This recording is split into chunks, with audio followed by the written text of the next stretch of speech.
This is Integration Workbench. This is our interactive engineering console. Connects up to the full-speed functional test embedded product that's running on this, this device under test.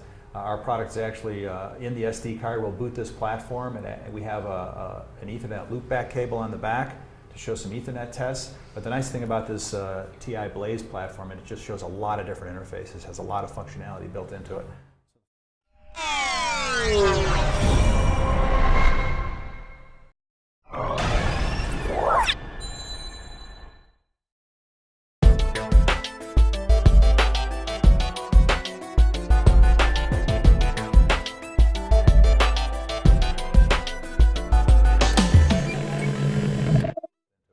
So the first thing we'll do is boot the Blaze,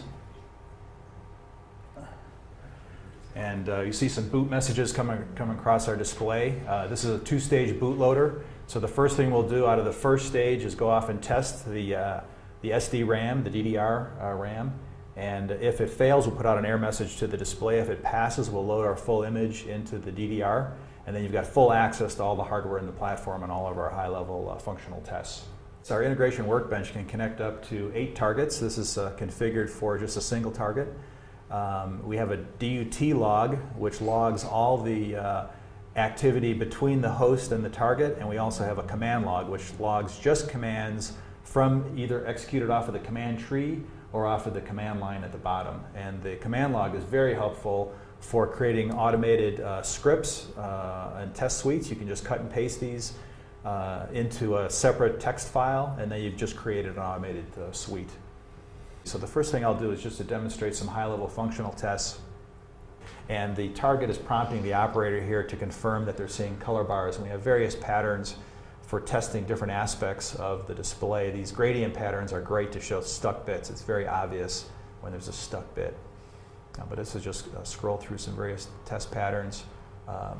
Combination bit test, X pattern for alignment, combination patterns for manufacturing test.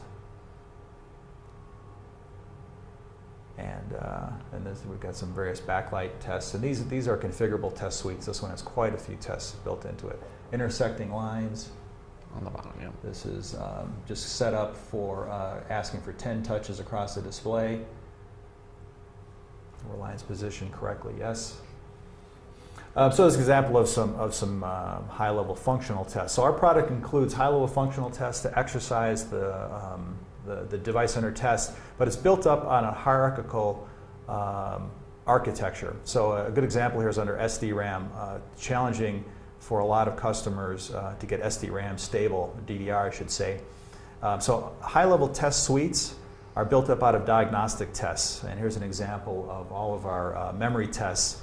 It has standard tests you'd expect, like walking ones, walking zeros, but we consistently hear back from our customers that these data bus noise tests and the simultaneous switching output tests are finding problems that they just would not have found any other way.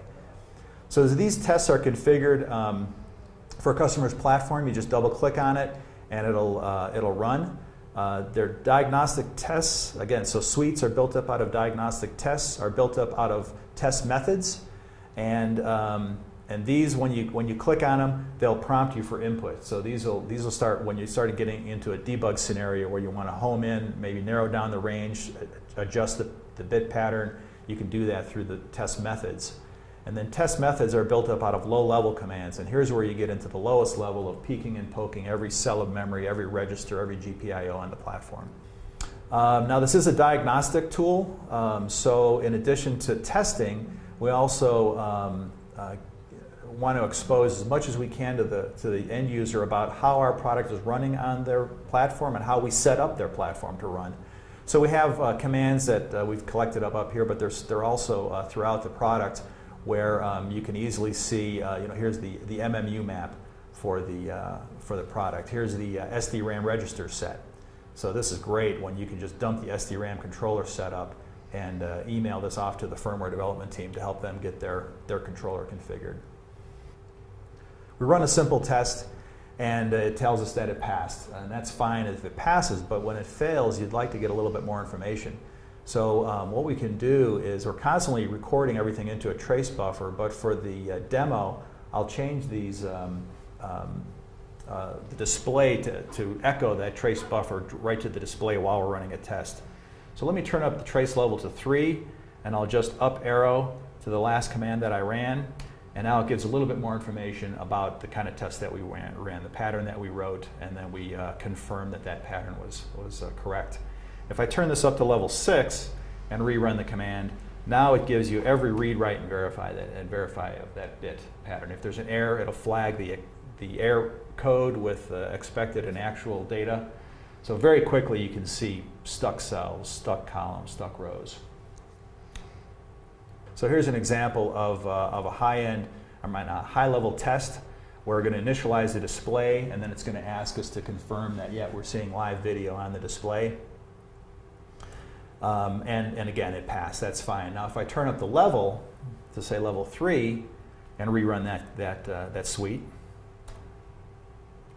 now it's showing the commands that we're running to actually initialize the display. So this is very helpful to help a team understand what it takes, what devices need to be initialized, in what order to get the device initialized.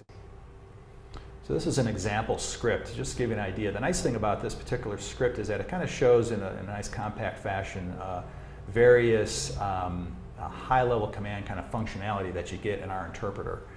So for example, we're defining this command ambient.bkl. We're defining some local variables that we'll use later on in this definition. We're going to open the ambient light sensor, and we're going to read its current value. And then we've got various looping and branching constructs. Here's an if and a begin and again loop, where we're going to loop infinitely the ambient light sensor and adjust the backlight level. So this is kind of an example of how you can create really high-level application kind of functionality without doing any kind of recompile to prove great for a DVT or a demo for a customer, where you can show the functionality of the product without having the full OS and application code up and running.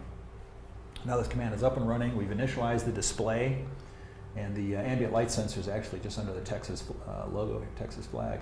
And you can see that we've modified the action of the backlight. So the interpreter and the scripting language is very powerful to help customers do demos and do prototyping of their hardware to confirm that the hardware is working.